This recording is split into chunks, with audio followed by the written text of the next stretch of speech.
So for the last 12 months, I've been living in that van just behind me there. So I thought it was about time that I did a van tour.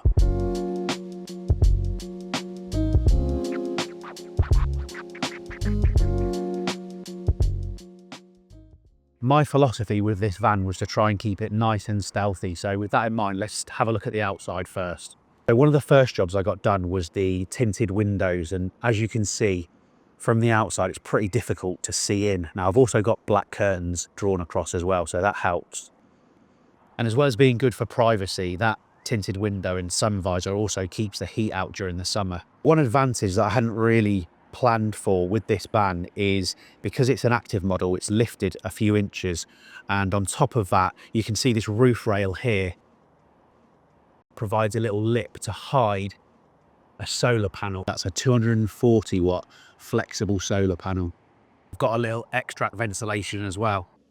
So we're going to take a look at the inside of the cab, then we'll go into the back of the van, and if you stick around to the end, I'll talk about how much I paid for the van and how much any of the upgrades cost me. So the only things that were non-negotiable for me when I bought the vehicle were cruise control, a split fold seat to be able to get from the front to the back because I didn't want to use the side door or the back door, and the Android Auto system to be able to get the sat nav up and hook up your Spotify and things like that. And one upgrade I did get was the sound system, but the issue I had is I didn't want to take up any room in the back. So I've actually got the amplifier under the passenger seat and the sub under the driver's seat. And with the sound system, I replaced the 2 speakers in the front. I added 2 speakers in the back and changed the tweeters.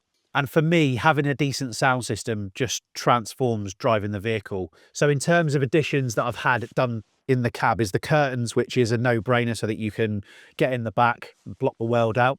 Most people get these rain deflectors or wind deflectors as well, so that you can crack the windows open and if it rains, it doesn't come inside. And one thing that I'm not sure if it comes as standard is this parcel shelf up here. So I tend to just pile loads of clothes up there. And one other essential that's only a few quid from Amazon is this spirit level. So I just slot that down, and you just want to make sure that when you're parking at night that you're as level as you can be. So shortly after I got the van, I sent it to a converter to get some jobs done which I didn't really feel comfortable doing. And that was the solar panel on the roof, the MPPT charger, the battery to battery charger, and the leisure setup. So the battery itself and the inverter, all the associated wiring. They did the carpet lining and some insulation. It was only really the thin insulate mainly, as well as doing the curtain, putting a floor down and installing the diesel heater. So before we jump in the back and take a look, I will just say that how I kitted this out was very much functional, just what I needed. There was never any intention of showing this on YouTube or Instagram or anything. So it certainly doesn't look fancy, but we'll take a look anyway.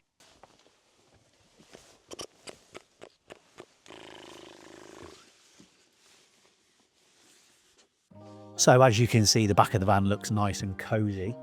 My thinking was that I'd rather not spend loads of money getting the van professionally kitted out with furniture and cupboards and all that kind of thing, because I wasn't sure about the layout at the time. So my thinking was to live with it for a year, experiment with the layout, and then maybe get it properly fitted out. So I'm going to get into my normal seated position, and I'm going to show you how I can pretty much access anywhere from being sat down. So as you can see, I've got a pillow behind me here, and I'm able to stretch my legs out in front of me. And I'm not just saying this, but this is really, really comfortable. And from this seated position, I'm able to work. I'm able to have my laptop up here, a wireless keyboard and mouse here. And with this grey sheet backdrop, as long as I've got some decent lights either side of me, then I can go on Teams, put a different background on, and it gives you enough light that it looks professional and there's no sort of blurriness in behind you. So I'm pretty much able to access everything from this seated position. I've got the fridge just off to my left here. I've got the air fryer and the coffee machine there.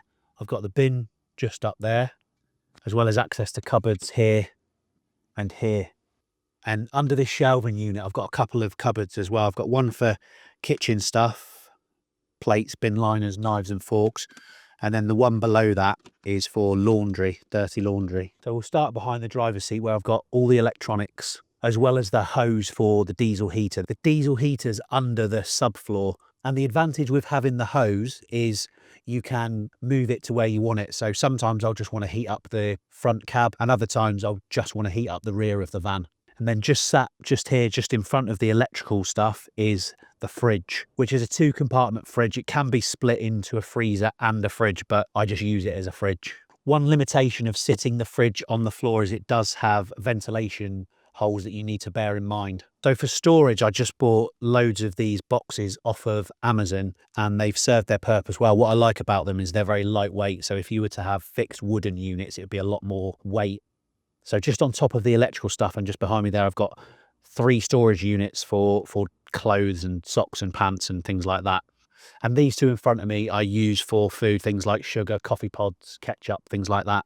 This shelving unit's very much a temporary measure. I've just used heavy duty Velcro to stick it to the plastic on this side and just stuck a couple of legs on it. I don't think it would fare well if I went off-road. One essential thing that you'll need if you want to manage your power is get a smaller power bank. So I've just got like a Jackery 300, and that stops me needing to switch that big inverter on. And so things that I would run off this Jackery would be charging things, these lights under here, the Starlink internet, as well as the electric heated sheet and the electric foot warmer that I've got just under there. For a bin, I just use a heavy duty magnet and just clip the bin up there. So in relation to the bed, I did get a foam mattress to start with, and it was really uncomfortable. So I very quickly changed to a proper spring-loaded mattress. I did get one that's narrower. So I think this is 75 centimeters wide and 180 lengthways. So one job I did do after I got it back from the converters was just add a bit of insulation. So these panels here on the side, I just stuffed them full of the plastic bottle insulation. And the back doors as well, I just did a temporary fix where I put some like plastic Corex and again just stuffed it with the plastic bottle insulation around the back. And that actually made a really big difference when I was sleeping in the sleeping area. So this far corner in the van's where I've got like a storage space for work bag and gym bag. And as you can see just there, I hang clothes up in the corner there. I do also have the ability to hang clothes up behind the driver's side and just over here as well. So the back of this van does normally look a lot more cluttered than this, but I've got a load of stuff on the front seat just to declutter it and make it easier to see what's going on back here. So with the bed, as I was saying before, I've got a heated sheet, then I've got a mattress topper, then I've got this teddy bear bed sheet, and so that keeps me nice and warm. And I've also got an extra thick down duvet, and I've just ordered a teddy bear duvet cover for that as well. And it seems when you do a van tour, you have to talk about the toilet situation, don't you? So I suppose I better get that one out of the way. So behind the driver's seat, I have this bivvy toilet which folds up, and basically it's for emergencies. And then just off to the left here, between the mattress and the sliding door, you've got a small gap of about 5 or 6 inches, and that perfectly fits this oil drum, which is 5 litres, I believe. So if you need a wee in the night, that's the one.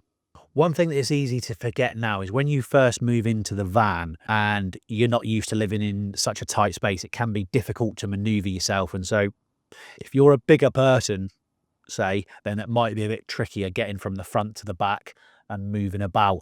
And I remember having some frustrations early on when I'm trying to organise the van and get things in the right place. And, you know, if I've had a tiring day at work, I'll get into the back and it's just full of stuff. So there are some frustrations to be had early doors until you get yourself organised.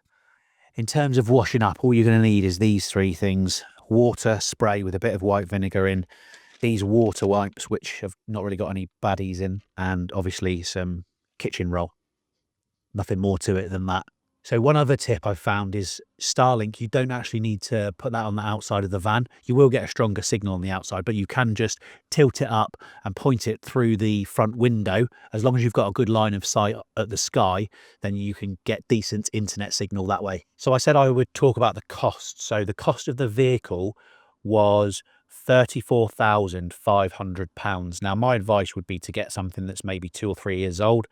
and would cost probably 12 to 15 grand cheaper, but I couldn't get finance on a used car because I'd been out of the country for 3.5 years. But surprise, surprise, I could on a brand new car. So brand new van. I didn't really have much choice in the matter. I've no regrets though. I really love the vehicle. In terms of what I've spent, I spent £4,500 with when I sent it to the van conversion people to get the leisure battery, the battery to battery charger, the MPPT, the solar, the diesel heater, the carpet lining with a little bit of insulation, and the flooring. I also went to someone else to get the tinted windows, and that was about £175 from memory. So aside from that, it's obviously just things like bedding and all your electronic goods like your coffee machine, air fryer, and all that kind of thing, which was probably somewhere between 500 quid and £1,000. If there's anything I've missed out in this video and you've got any questions, pop them in the comments below and I promise I will answer them.